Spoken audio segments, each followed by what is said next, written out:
بسم اللہ الرحمن الرحیم۔ السلام علیکم دوستو۔ مسلمانوں کے دوسرے خلیفہ حضرت عمر فاروق رضی اللہ تعالیٰ عنہ کو اسلام کی تاریخ میں بہت بلند مقام اور مرتبہ حاصل ہے۔ اسلام قبول کرنے سے پہلے وہ قبیلہ قریش کے معزز اور بہادر نوجوانوں میں شمار کیے جاتے تھے۔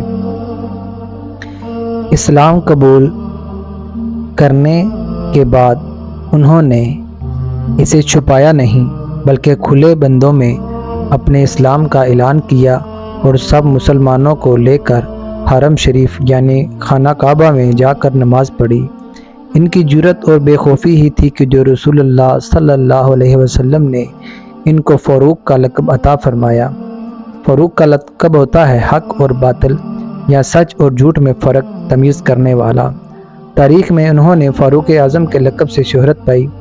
یہ لقب ملنے سے پہلے انہیں عمر بن خطاب ہی کہا جاتا تھا اور یہ قریش کے دوسرے لوگوں کی طرح ان کا پیشہ بھی تجارت تھا اور وہ کبھی کبھی اس سلسلے میں دوسرے ملکوں کے سفر کرتے رہتے تھے۔ اسلام قبول کرنے سے کئی سال پہلے حضرت عمر بن خطاب رضی اللہ تعالیٰ عنہ ایک دفعہ ایک تجارتی قافلے کے ساتھ مال لے کر مکہ سے شام گئے۔ قافلے میں قریش کے کئی اور بڑے سردار بھی شامل تھے۔ یہ قافلہ شام کے بڑے سے بڑے شہر سے دمشق گیا اور وہاں اپنا مال بیچ کر واپس مکے کی طرف روانہ ہوا۔ تھوڑا سا فاصلہ طے کرنے کے بعد حضرت عمر رضی اللہ تعالیٰ عنہ کو یاد آیا کہ ان کی ایک رشتہ دار خاتون نے انہیں کچھ سونا دیا تھا کہ اسے بیچ کر اس کے لیے کچھ کپڑے وغیرہ لیتے آئیں۔ انہوں نے اپنے قافلے کے ساتھیوں سے کہا کہ میں فلاں عورت کا کام کرنے واپس دمشق جا رہا ہوں، کوشش کروں گا کہ یہ کام کر کے جلد واپس آ جاؤں۔ حضرت عمر فاروق رضی اللہ تعالیٰ عنہ دمشق گئے تو بازار بند ہو چکے تھے۔ مجبوراً وہ ایک سرائے میں ٹھہر گئے اور سو گئے۔ تھوڑی ہی دیر بعد اللہ کا ایک بندہ سرائے میں آیا اور اس نے حضرت عمر رضی اللہ تعالیٰ عنہ کو جگایا اور اپنے ساتھ گھر لے گیا۔ معلوم نہیں یہ نیک آدمی حضرت عمر فاروق کو پہلے سے جانتا تھا۔ حضرت عمر پہلے بھی کئی بار دمشق آ چکے تھے یا ان کے والد خطاب سے اس کی کوئی واقفیت ہو سکتی ہے۔ اس نے حضرت عمر رضی اللہ تعالیٰ عنہ کی بڑی خاطر مدارت کی۔ کھانا کھا کر وہ تو سو گئے اور ان کا میزبان رات بھر عبادت کرتا رہا۔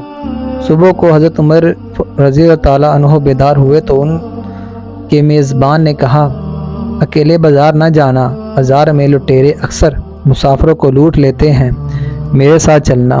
یہ کہہ کر وہ سو گیا کیونکہ رات بھر وہ جاگتا رہا تھا۔ حضرت عمر رضی اللہ تعالیٰ عنہ نے اسے جگانا مناسب نہ سمجھا اور اکیلے بازار چلے گئے۔ ابھی بازار کھلا نہ تھا، وہ بازار کھلنے کے انتظار میں بیٹھ گئے اور انتظار کرنے لگے۔ کچھ دیر بعد ایک عیسائی پادری نے اپنے نوکروں کے ساتھ آیا اور حضرت عمر رضی اللہ تعالیٰ عنہ کی طرف اشارہ کر کے اپنے نوکروں کو حکم دیا، اس شخص کو پکڑ لو، یہ گرجے کا کام بہت اچھی طرح کر لے گا۔ اس زمانے میں حضرت عمر رضی اللہ تعالیٰ عنہ بڑے تنومند پہلوان تھے۔ پادری کے نوکروں نے ان کو پکڑ لیا اور ایک پرانے گرجے میں لے گئے۔ پادری نے ان کو ایک ہتھوڑا دیا اور ان کو گرجے کی دیوار توڑنے پر لگا دیا۔ ایسا معلوم ہوتا تھا کہ وہ اس جگہ کی نیا گرجا بنوانا چاہتے ہیں۔ حضرت عمر فاروق رضی اللہ تعالیٰ عنہ دن بھر کام کرتے رہے۔ کہیں شام جا کر چھٹی ملی اور وہ تھکے ہارے سرائے میں آ کر بیٹھ گئے۔ پہلے دن والا نیک آدمی پھر آیا اور اس نے پوچھا، آپ کدھر چلے گئے تھے؟ حضرت عمر فاروق رضی اللہ تعالیٰ عنہ نے اسے اپنا سارا قصہ سنایا تو وہ انہیں پھر اپنے گھر لے گیا اور ان کی بڑی خاطر مدارت کی۔